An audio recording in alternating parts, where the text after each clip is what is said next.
우리 청년들 가운데 함께 하시사 이 어려운 상황에서도 예배드리게 하심에 너무나 감사드립니다.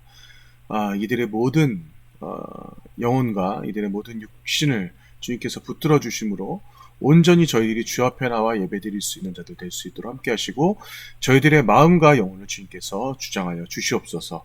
이 모든 말씀 예수님의 이름으로 기도합니다. 아멘.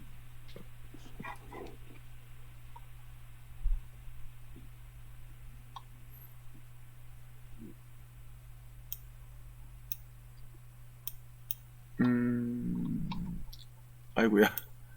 죄송합니다. 네, 다 같이 사도신경으로 신앙 고백하시겠습니다. 시작. 나는 전능하신 아버지 하나님 천지의 창조주를 믿습니다. 나는 그의 유일하신 아들 우리 주 예수 그리스도를 믿습니다. 그는 성령으로 잉태되어 동정녀 마리아에게 전하시고 본디오 빌라도에게 고난을 받아 십자가에 못 박혀 죽으시고 장사된 지 사흘 만에 죽은 자 가운데서 다시 살아나셨으며 하늘에 오르시어 전능하신 아버지 하나님 우편에 앉아 계시다가 거기로부터 살아있는 자와 죽은 자를 심판하러 오십니다. 나는 성령을 믿으며 거룩한 공교회와 성도의 교제와 죄를 용서받는 것과 몸의 부활과 영생을 믿습니다. 아멘. 자, 말씀으로 오늘은 바로 넘어가겠습니다. 자, 창세기 4장 8절부터 12절까지의 말씀입니다. 창세기 4장 8절부터 12절까지의 말씀입니다.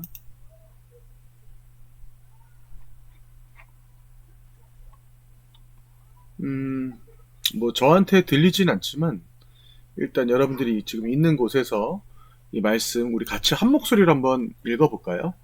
자, 시작. 가인이 그의 아우 아벨에게 말하고 그들이 들에 있을 때 가인이 그의 아우 아벨을 쳐 죽이니라. 여호와께서 가인에게 이르시되 내 아우 아벨이 어디 있느냐? 그가 이르되 내가 알지 못하나이다. 내가 내 아우를 지키는 자니이까. 이르시되 내가 무엇을 하였느냐? 내 아우의 핏소리가 땅에서부터 내게 호소하느니라. 땅이 그 입을 벌려 내 손에서부터 내 아우의 피를 받았은즉 내가 땅에서 저주를 받으리니 내가 밭을 갈아도 땅이 다시는 그 효력을 내게 주지 아니할 것이요 너는 땅에서 피하며 유리하는 자가 되리라. 아멘. 자, 여러분들 우리가 지난 시간에도 같이 함께 했고 가인과 아벨의 어떻게 보면 두 번째 시간이라고 할 수가 있어요. 자, 여러분들 잘 아시겠지만 가인의 직업이 대강 우리가 성경을 통해서 드러나죠. 그죠? 육축을 기르는 자는 여러분들 성경을 봐서 아시겠지만 아벨이었고요. 그리고 농사꾼이 이제 가인이었죠. 그죠? 근데 지금 말씀 한번 보실래요? 여기 12절 말씀 한번 보세요. 근데 내가 밭을 갈아도 땅이 다시는 그 효력을 내게 주지 아니할 것이요. 하나님께서 어떻게 보면은 가인에 대해서 정말 철저하게 가인을 어떻게 보면 이제 무너뜨리는 장면이에요. 너는 땅에서 피하며 유리하는 자가 되리라. 자, 농사꾼은 자신의 땅을 소유하며 그 땅 안에서 그 땅을 잘 가꾸는 것이 아주 중요한 역할이에요. 그런데 그 땅의 효력을 하나님께서 무너뜨려 버리십니다. 그리고 심지어는 그 땅을 피해서 유리하는 자, 도망다니면서 아니면은 그 땅을 피해서 계속 이동하는 이제 그러한 삶을 살아갈 수밖에 없는 그러한 처지의 가인이 된 거예요. 자, 근데 그가 어떻게 하다가 이 지경까지 왔는지 우리가 이미 잘 알고는 있지만 지난 시간을 또 우리 같이 함께 했지만 하나님께서는 이미 가인에게 많은 것들을 이제 얘기를 하셨어요. 그래서 잠깐만요.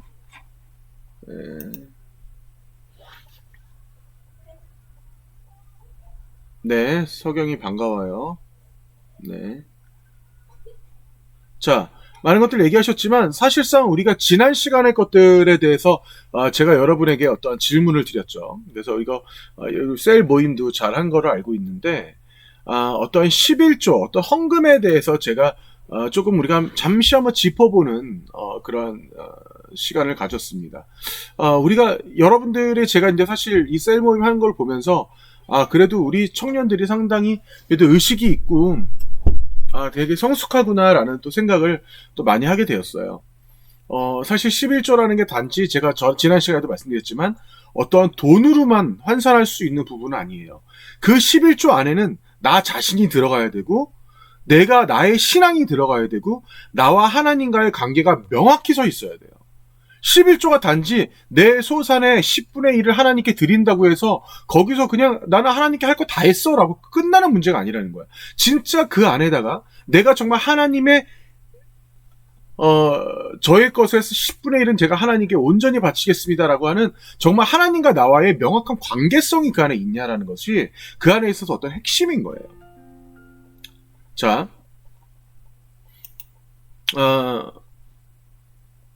오늘 사실 어떤 키워드가 되는 말씀 같이 한번 봅시다. 여호와께서 가인에게 이르시되 내 아우 아벨이 어디냐. 자, 아벨을 죽인 다음이죠. 자, 그랬을 때 그가 이르되 내가 알지 못하나이다 라고 해요. 어이구, 잠깐만요. 자, 오늘 지각생들이 많네. 네, 그래도 다들 늦게라도 들어오셔서 감사해요. 자, 이 말씀을 보면 여기서는 참 여러 가지가 들어 있습니다. 자, 이 말씀이 왜 중요하냐면 여러분, 자, 다시 한번 우리가 읽어봅시다. 여호와께서 가인에게 이르시되 내 아우 아벨이 어디 있느냐. 하나님께서 지금 가인에게 물으셨어요. 그랬더니 가인이 뭐라고 그래요? 내가 알지 못하나이다. 내가 아벨을, 제가 제 동생을 지키는 자입니까? 자, 그러면 지금 이게 무슨 말이에요? 지키는 자입니까? 반문했어요. 반문하면서 오히려 하나님께 지금 가인은 자신의 불만을 지금 얘기하는 거예요. 예. 제가 그 아이가 어디 있는지 어떻게 합니까? 자, 첫 번째 어떻게 했어요? 거짓말을 했어요. 그죠? 자, 근데 거짓말을 하기 전에 지금 가인은 자신의 동생의 생명을 어떻게 했죠? 하나님께서 주신 생명을 함부로 없앴어요. 예, 곧 죽음으로 이르게 했죠. 죽음으로 이르게 한 다음에 그 다음에 행동이 뭐예요? 바로 거짓이에요. 어디서 많이 봤죠? 그 어디서 봤어요? 바로 우리가 여기서도 지금 계속 이어갈 수밖에 없는 바로 생명나무와 선악과 얘기가 다시 한번 여기 등장하는 겁니다. 제가 처음에 얘기했죠. 이것은요, 여러분, 제가 이거는 두고두고 강조를 해도 여러분 정말 그 중요성이 부족할래야 부족할 수가 없는 그런 부분 중에 하나인 거예요. 자, 지금 보세요. 생명나무와 선악과에 대한 부분이 지금 다시 등장하는 겁니다. 생명나무와 선악과, 생명나무와 진리, 그 어떠한 그 선과 악에 대해서 우리가 잘 알고 있는 것들. 자, 그런데 가인이 어떻게 해요? 철저하게 생명나무와 선악과를 무너뜨리는, 생명과 진리를 무너뜨리는 행위를 해요. 첫 번째 죽음. 그 다음이 자신이 했던 행동을 가리기 위해서 어떻게 해야 돼요? 어쩔 수 없이 거짓말을 해야 되는 거예요. 이게 정말 여러분 기막힌 어떠한 인생의 이 한 인간의 흐름이면서 이게 정말 수천 년 전에 그냥 그런 사람이 있었더라라고 하는 전설이 아니라 지금 우리가 이 시대에, 우리가 지금 이 시대를 살아가는, 우리가 21세기를 살아가는 이 와중에 지금 우리의 모습과 조금도 다르지 않다라는 것을 제가 지금 강조하기 위해서 이렇게 가져오는 거예요. 네. 자, 다시 한번 말씀드립니다. 생명과 진리, 생명나무와 선악과는 곧 이 세상에서 생명과 하나님께서 주신 생명, 하나님께서 인간은 특별히 또 제대로 만드셨죠. 하나님의 형상대로 만든 그 생명과 그리고 하나님이 알려주신 그 선과 악을 완벽하게 무너뜨리는 바로 그 죽음과 거짓이 앞으로도 계속 등장할 거예요. 그리고 보세요. 창세기부터 시작됩니다. 자, 인간의 타락 첫 번째. 자, 두 번째 하나님의 심판. 자, 세 번째 하나님의 은혜예요. 이것이 앞으로 우리가 모세오경을 함께 하는데 계속 반복될 거예요. 다시 말씀드립니다. 인간의 타락, 하나님의 심판, 그 다음에 하나님의 은혜.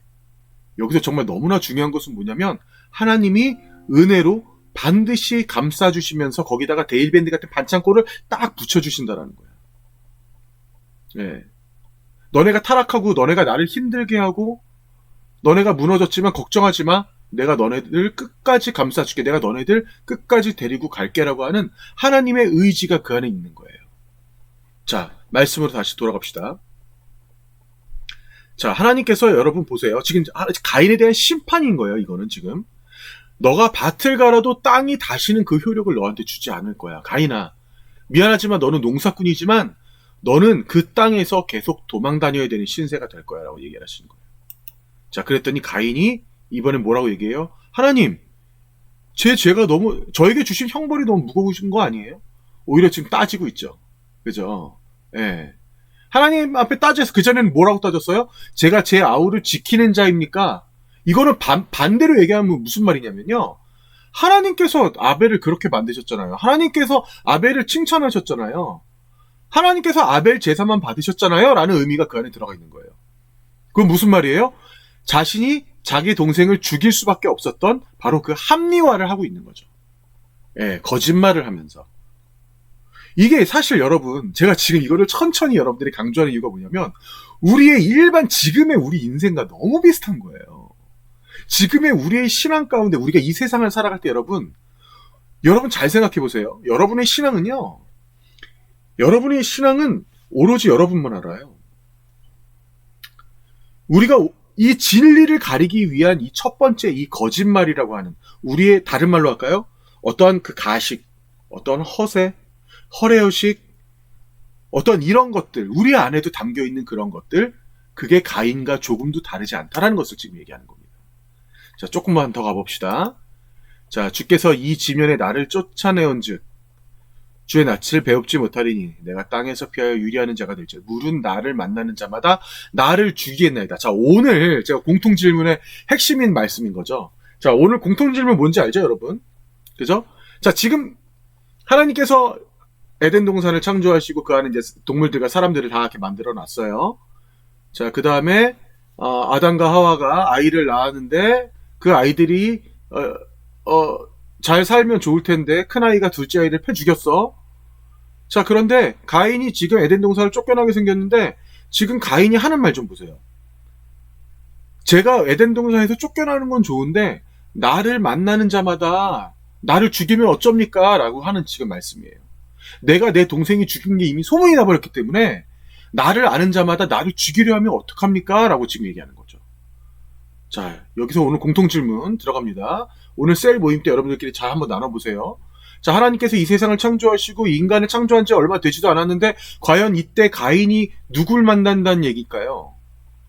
그리고 이 뒤에 넘어가 보면 가인이 결혼도 잘해요. 예, 애도 낳아요. 누구랑 결혼했을까요? 여러분 한번 생각해보는 시간 가져볼게요. 자, 일단 넘어갑니다.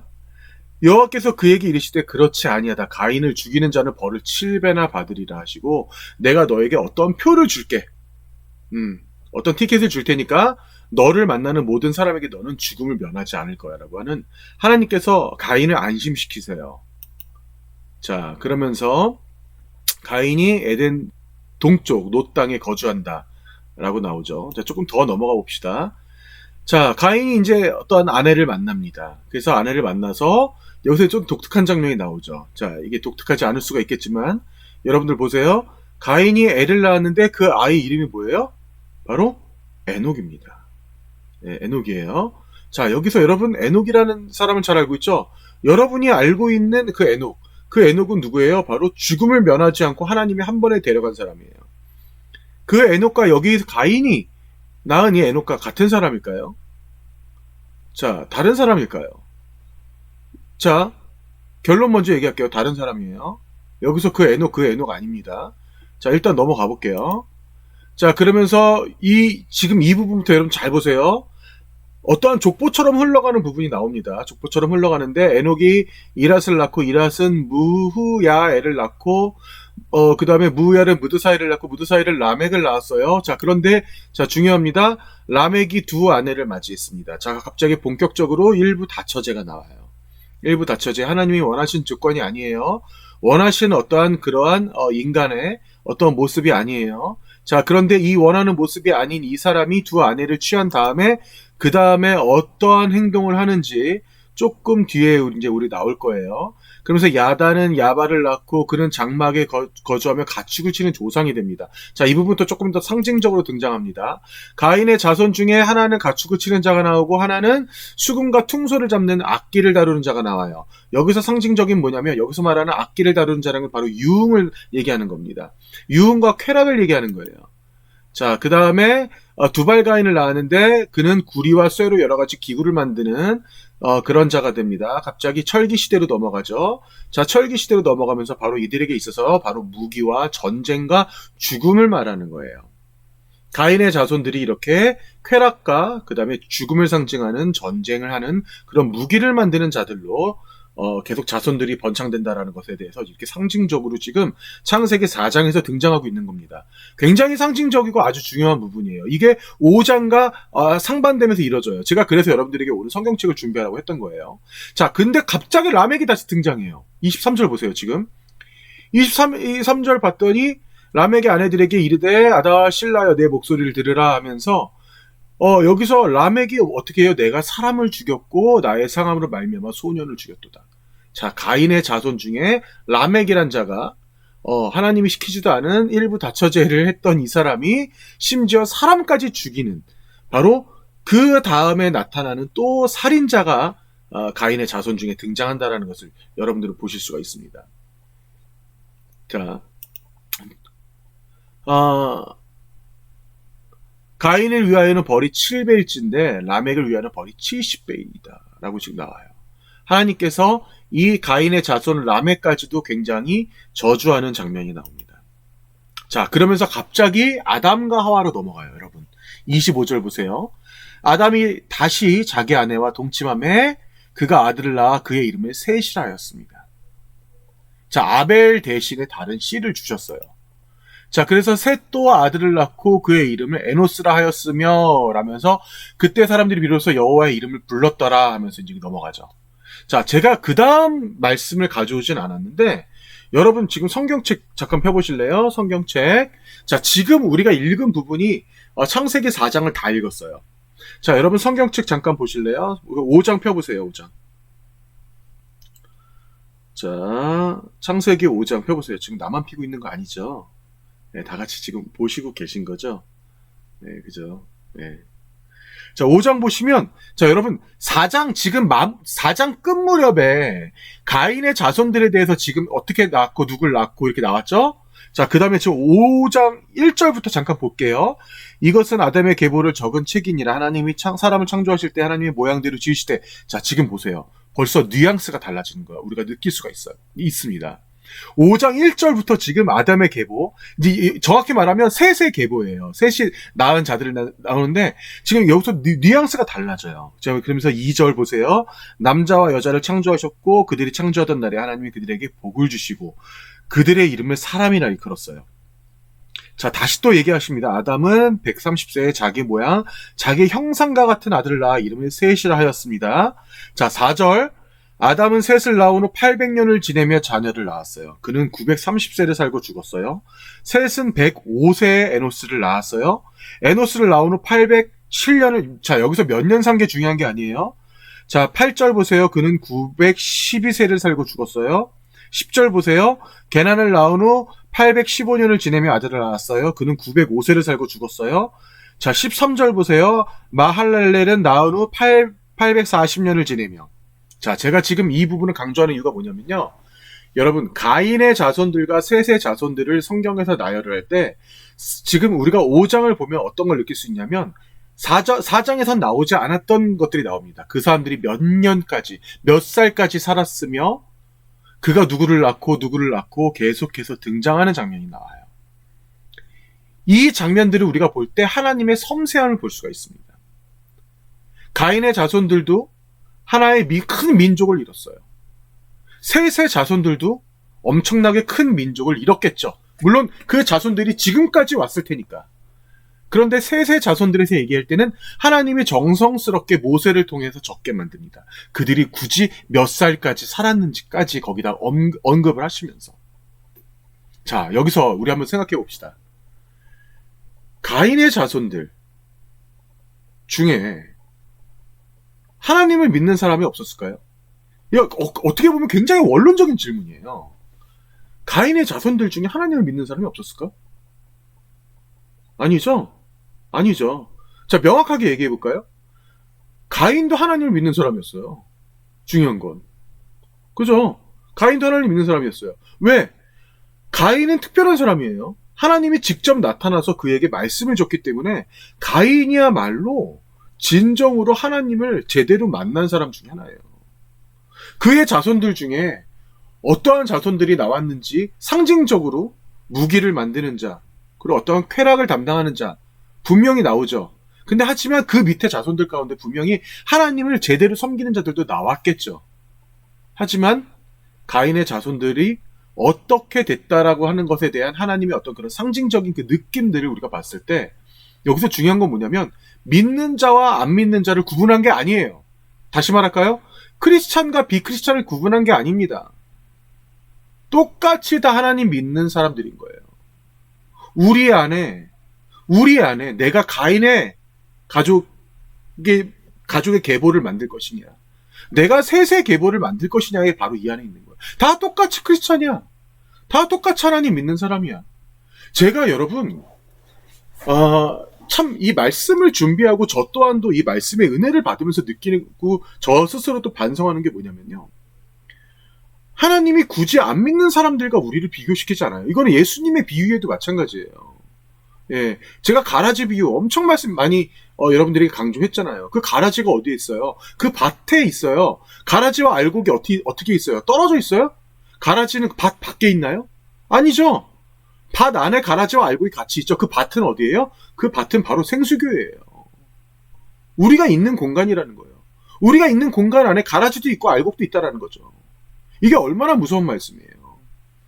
우리 안에 천국 가는 자와 천국 못 가는 자가 우리 안에서 갈린다고 생각을 해봐. 예, 우리 셀 안에 천국 가는 자와 다 같이 천국 가면 얼마나 좋겠어요. 자, 봅시다. 다시 돌아가서 아까 말씀드렸죠. 가인의 모습을 다시 한번 돌아봅시다. 거짓말을 했어요. 그 거짓말을 하기 전에 그는 죽음을 먼저 선택을 했죠. 자, 우리가 지금 살아가는 이 코로나 시대에 여러분, 기독교가 엄청나게 지금 많이 욕을 먹고 있습니다. 여러분 너무나 잘 알고 계시지만. 자, 그런데 그 전에 제가 이 말씀을 갖고 왔어야 되는데 지금 코로나 때문에 참 많이 가려지기도 했지만 여러분, IS라고 하는 이슬람 어떤 그런 종족들이 있죠. 그들을 꼭 이슬람 종족이라고 말할 수는 없어요. 그들은 말 그대로 하나의 그냥 무장단체, 테러단체이기 때문에. 근데 그들의 대부분이 이슬람, 그런 무슬림이기 때문에 이걸 말씀을 드리는 겁니다. 근데 그들이 가지고 있는 우리가 지금도 우리가 같이 나누는 모세오경과 똑같은 그들도 성서를 가지고 있죠. 걔네들은 그걸 코란이라고 부르고, 그들이 코란 안에 있는 상당수의 말씀을 변형을 시켜서 너희들이 그 안에 거짓된 그 안에 이제 증거들을 넣는 거죠. 너희들이 알라를 섬기는 그 마음으로 자살 테러를 했을 때 너희들의 알라가 계신 그곳에 가면 70명의 미녀의 아내들과 너희들의 그 수족을 담당하는 200여 명의 종들이 너희들을 보필할 것이다. 이러한 말들을 하면서 실제로 자살 테러를 하는 자들이 조금도 죽음에 대해서 무서워하지 않게끔 만드는 그러한 그들의 거짓된 행동을 하고 있는 거예요. 그와 저는 비슷한 자들이 신천지라고 생각을 해요. 신천지는 대놓고 얘기해요. 자신들이 말하는 그 진리를 전하는 데 있어서는 반드시 거짓이라고 하는 도구가 우리들에게 있어서 무기다라고 걔네들은 얘기를 해요. 여기서 우리가 다시 성경으로 돌아가자면 이 생명과 진리에 반하는 행동들이 얼마나 이 땅에 많은지 모릅니다. 자, 그렇다면 지금의 우리 모습. 우리는 이 코로나 시대에, 우리는 지금 이 21세기에 우리는 이 거짓이라는 도구를 사용하지 않는가라는 것에 대해서 우리는 다시 한번 반성해 볼 필요가 있어요. 여러분, 거짓을 여러분 누구에게 가장 많이 할까요? 우리가 거짓말을 누구에게 가장 많이 할까? 엄마한테 많이 할까? 자, 엄마한테도 많이 하겠죠. 아니면 결혼한 사람들은 배우자에게 할까? 아니, 자기 친구에게 할까? 동생에게 할까? 여러분, 거짓말을 누구한테 제일 많이 한 줄 아세요? 자기 자신에게 제일 많이 해요. 자기 자신에게 가장 많이 합니다. 왠 줄 알아요? 너무나 빨리 자기 스스로와는 합리화를 합니다. 너무나 빨리 용서해요. 너무나 자기 자신에게는 너무나 관대해요. 그러면서 그것에 대해서 감정이입을 하죠. 다른 사람들도 날 이렇게 관대하게 이해하겠지. 다른 사람들도 날 이렇게 빨리 용서해 주겠지. 굉장히 큰 오류인 겁니다. 우리 스스로에 대해서 우리는 얼마나 많은 거짓말을 하는지 몰라요. 가인이 하나님께 거짓말을 하기 전에 가인은 자기 스스로를 계속해서 합리화를 시켰어요. 계속해서 자기 스스로를 그게 진실인 것처럼 만들었어요. 여러분 얼마 전에 그 사건 아시죠? 제가 지금 그 사건에 대해서 지금 정확히 그게 무슨 사건이었는데 어쨌든 그 대략적인 그 사건이 이제 그 모녀가 딸을 죽였는데 알고 봤더니 그 딸의 어머니가 아니라 이제 외할머니였던 거. 여러분 이 사건 아시죠? 근데 그 외할머니였던 그 할머니가 어땠어요? 본인이 친모임에도 불구하고 법정에서 끝까지 본인이 아니라고 그랬죠. 예.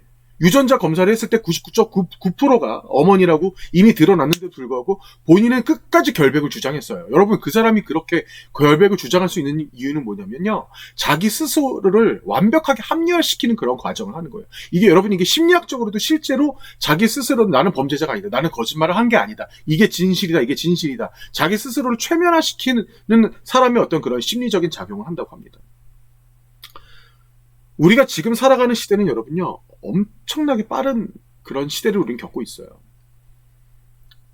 제가 언젠가 그 VR, AR에 대해서도 말씀드렸지만, 이 AI, 여러분들이 알고 있는 이 AI의 어떤 이런 첨단 기술은 여러분이 상상하는 것보다 훨씬 더 많이 발전되어 있습니다. 훨씬 더 많이 발전되어 있고요. 그리고 그게 어느 순간, 지금 우리가 사는 세상에 그 AI가 이제는, 여러분들이 꼭 너무나 필요한 그런 존재로서 드러나게 될 거예요.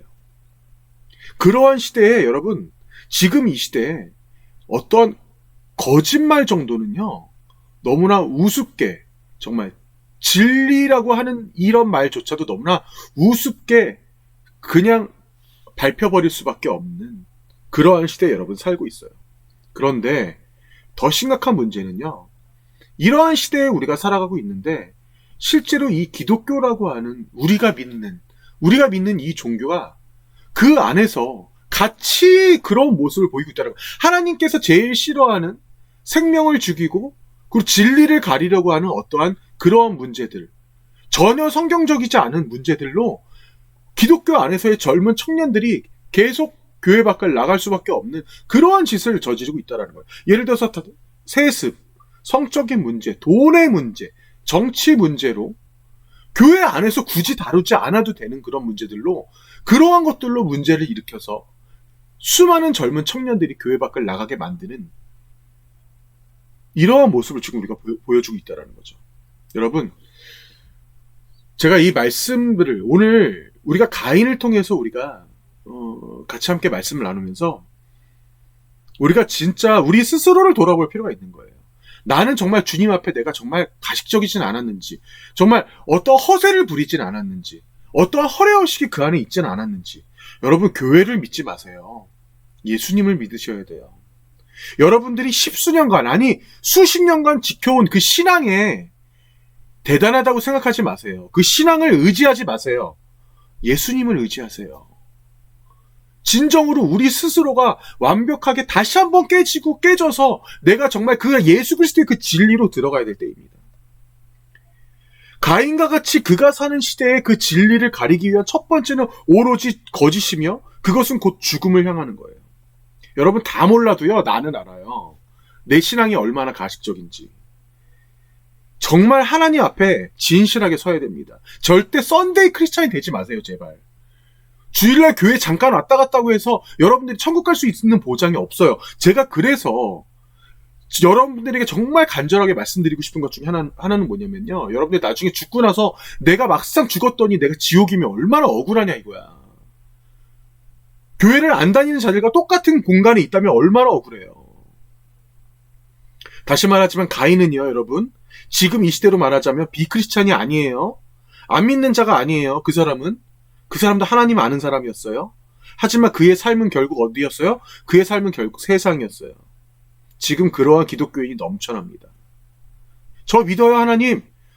그런데요, 하나님, 저 교회는요, 그냥 좀 적당히 갈게요. 코로나잖아요. 먹고 살기 바쁘잖아요. 빨간 날은 좀 쉬어야죠. 이러한 모습에 우리가 있지 않냐 이거죠.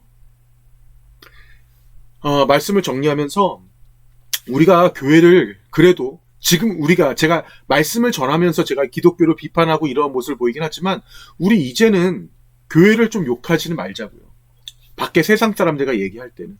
이 절망의 시대에 여러분 그래도 희망은 교회밖에 없어요. 예.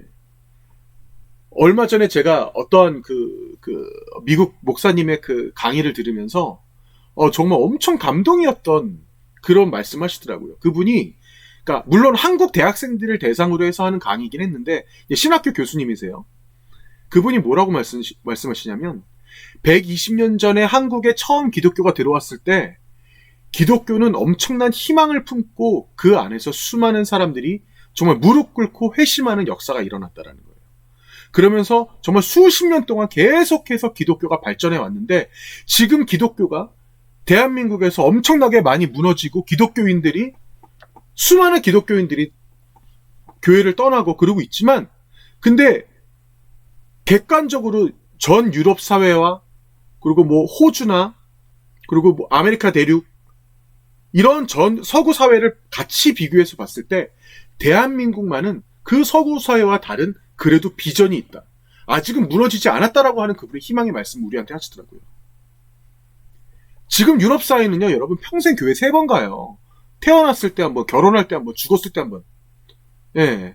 그래놓고서 본인들이 천국 갈 거라고 착각하고 있는 거죠. 하지만 대한민국만은 그 지경은 아니라는 거예요.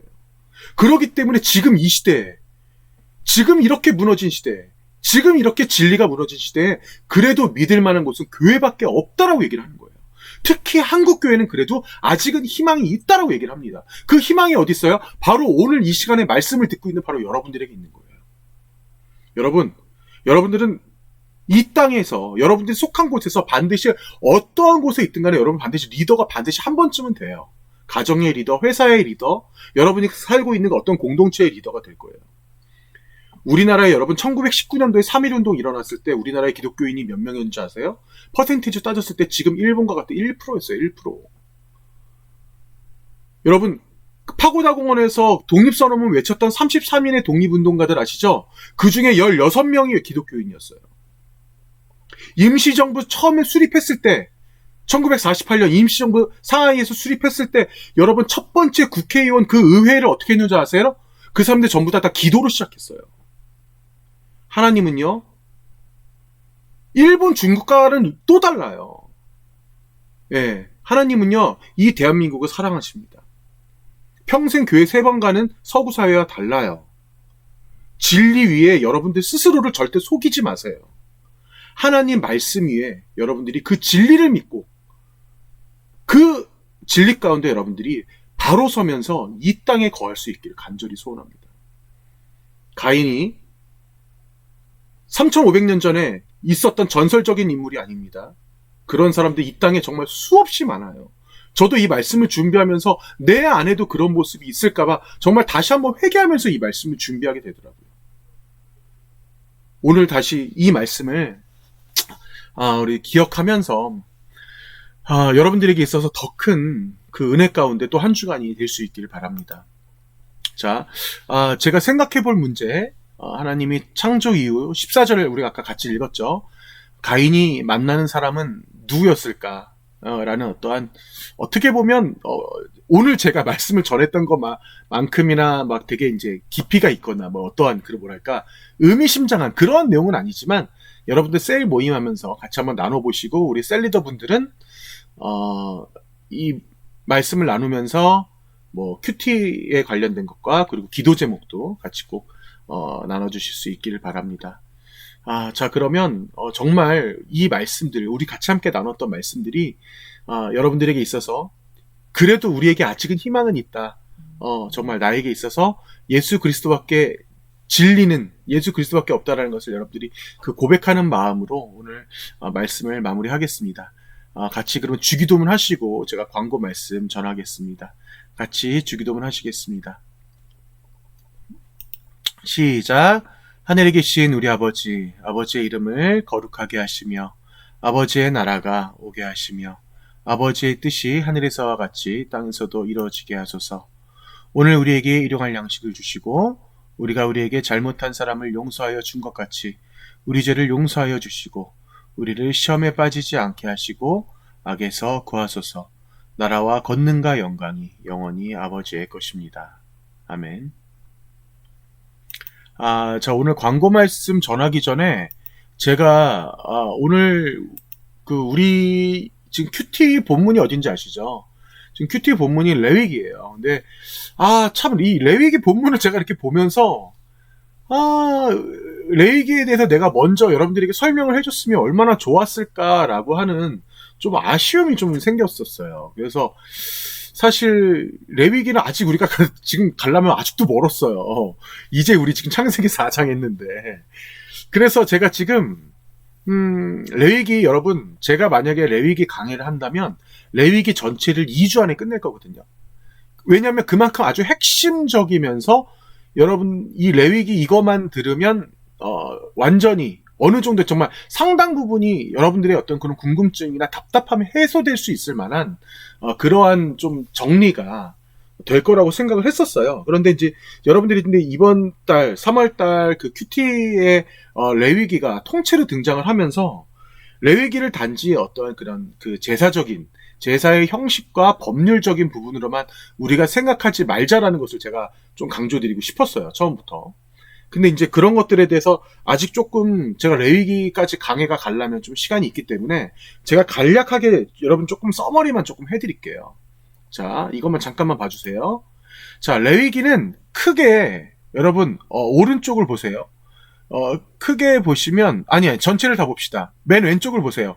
A, B, C, D 한 다음에 C-B-A- 도 있죠. 그죠? 자, 보세요. D 부분 보세요. D 부분 번제와 소제죠. 그죠?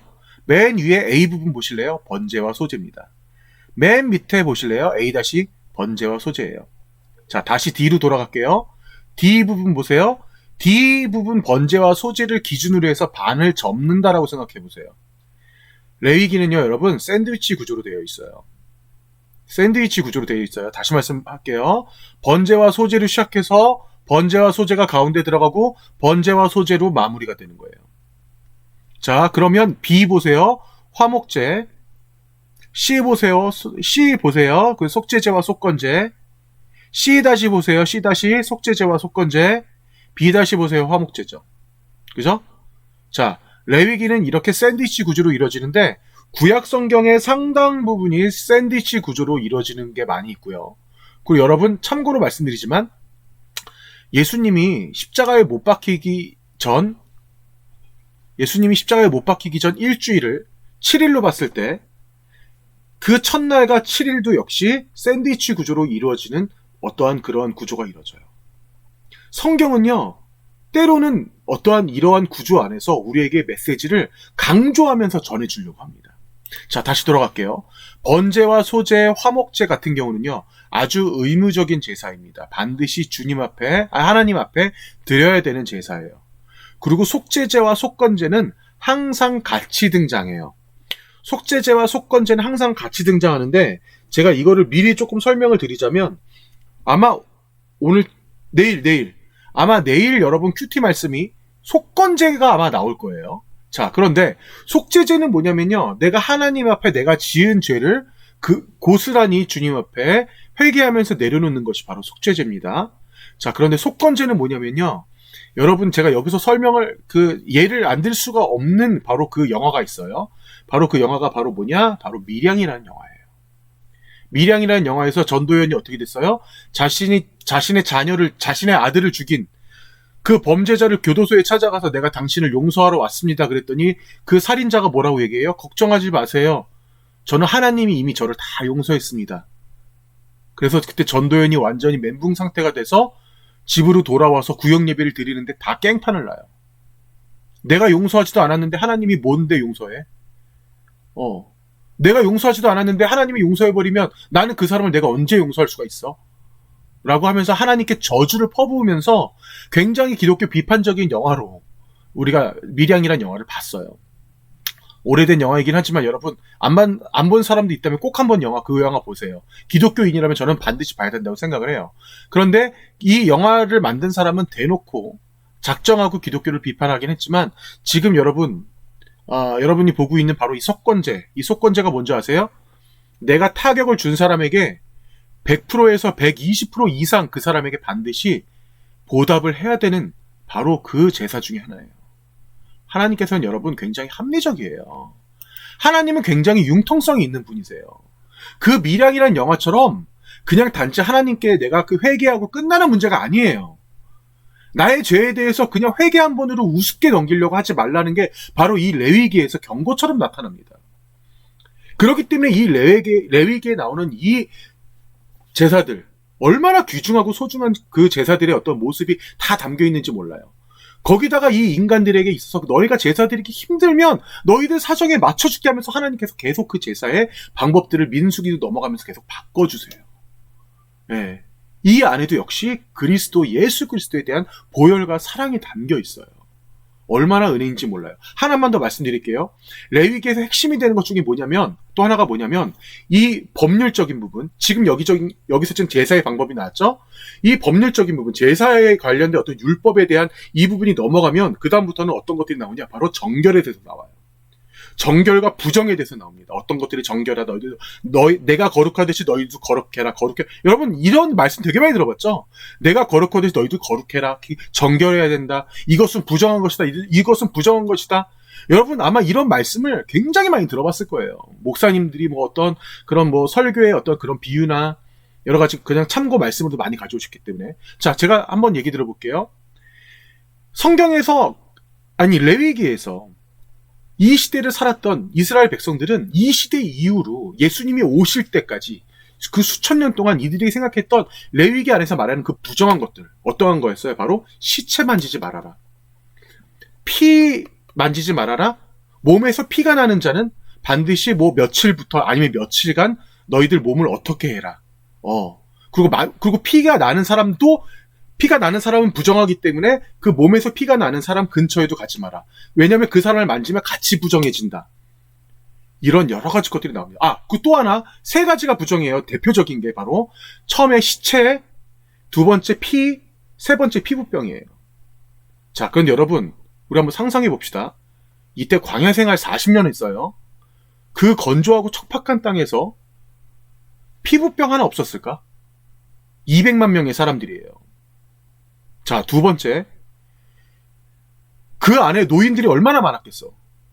못해도 한 달에 몇 명씩은 꼭 죽어나갔을 거예요. 그들에게 있어서 여러분 시체는요, 들고 사는 거였어요. 예. 그 또 하나 얘기 드릴까요? 여러분, 창세기 끝 무렵에 여러분 요셉이 등장합니다. 요셉이 죽고 난 다음에 어떻게 된 줄 아세요? 요셉을 계속 지고 다녔어요. 메고 다녔어요. 요셉이 시체를 계속 메고 다녔어요. 요셉 여러분, 애굽의 총리였지만 애굽에 안 묻혔어요. 자신이 유언했거든요. 예. 나를 가나안 땅에 묻게 해달라. 그러면 이게 무슨 말이야? 이스라엘 백성들이 애굽을 탈출하고 나오면서 요셉이 시체를 계속 들고 다녔단 얘기예요. 그리고 심지어 자신의 조상들, 자신의 할머니, 자신의 부모들도 그 40년 동안 얼마나 많이 죽었겠어요. 자, 그리고 마지막 3번째, 피는 말할 것도 없어요, 여러분. 200만 명의 사람 중에 여성들 같은 경우에는 얼마나 많은 사람들이 그때 월경을 겪었겠어요. 예. 내 가족 중에 한 명은 월경을 하고 있거나, 나랑 가까운 사람은 월경을 한다거나, 근데 여러분, 여자들만 문제였을까, 그렇다면? 여기서 몸에서 피가 안 나는 거? 아니에요. 그 척박한 땅에서 매일 장막을 뜯어 고치고, 장막으로 옮기고 하는 와중에 남자들도 매번 다치고, 손이나 다리, 온 몸에서 상처를 냈을 거예요. 제가 봤을 때 남자들이 상처가 더 났을걸? 자, 그렇다면 피, 시체, 피부병 전부 다 지금에 살고 있는 우리들도 달고 사는 거예요. 예. 그렇다면 그들은 어떻게 했어? 40년 동안 계속 부정했을까? 그 부정한 것들에 대해서 하나님께서 그렇게 강조하시는데 그들에게 있어서 피, 시체, 피부병에 대해서 하나님께서 부정하다고 말씀하셨지만 그것은 철저히 제의적인 거예요. 제의적인 거. 바로 너희들의 제사의 예법. 예배에 있어서, 예배에 나오는 자에 있어서 하나님께서 강조하신 거지, 그들의 모든 삶에 있어서 그것들을 강조하신 건 절대 아니라는 것을 우리가 오해하면 안 된다는 겁니다. 하나님은 굉장히 융통성이 있으세요. 하나님은 굉장히 융통성이 있고 이들을 너무나 사랑하시는 그런 잔소리 같은 책이 바로 이 레위기라는 거예요. 자, 그 다음에 여러분 보세요. 그 다음에 이제 속건제, 속건제, 속죄제 그 다음에 나오는 것이 이제 바로 이제 뭐 화목제. 화목제 같은 경우는 내가 하나님 앞에 내가 자원해서 드리는 그런 제사예요. 어떠한 제사의 속성과 어떤 그런 설명들에 대해서는 제가 조금 더 뒤에 여러분들이 자세히 설명을 할 거지만 전체적인 레위기의 맥락과 분위기에 대해서 제가 여러분들에게 말씀을 드리기 위해서 오늘 조금 설명을 했습니다. 자, 일단 광고로 넘어가서 다음 주부터는 제가 미리 말씀드렸지만 100% 정상적인 대면 예배가 이루어질 거고요.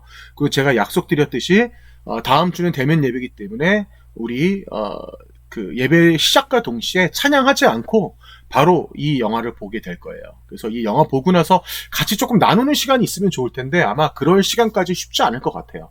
일단 영화만 보고 그 다음에 그 다음 주던 아니면 뭐 여러분들 뭐 셀별로 따로 이 부분은 제가 영화에 대해서 좀 나누고 그리고 이 영화에 대해서 어떠한 내용에 대해서 우리가 나눌 것인지에 대해서는 제가 우리 셀 리더들에게 제가 따로 전해드리겠습니다. 그리고 이 영화 자체가 여러분들에게도 그 어떤 개인적인 의미가 있을 거라고 봐요. 자, 그러면 오늘 예배를 이렇게 마치고 제가 지금 이제 여러분들을 각자의 방으로 이제 나눠드리겠습니다.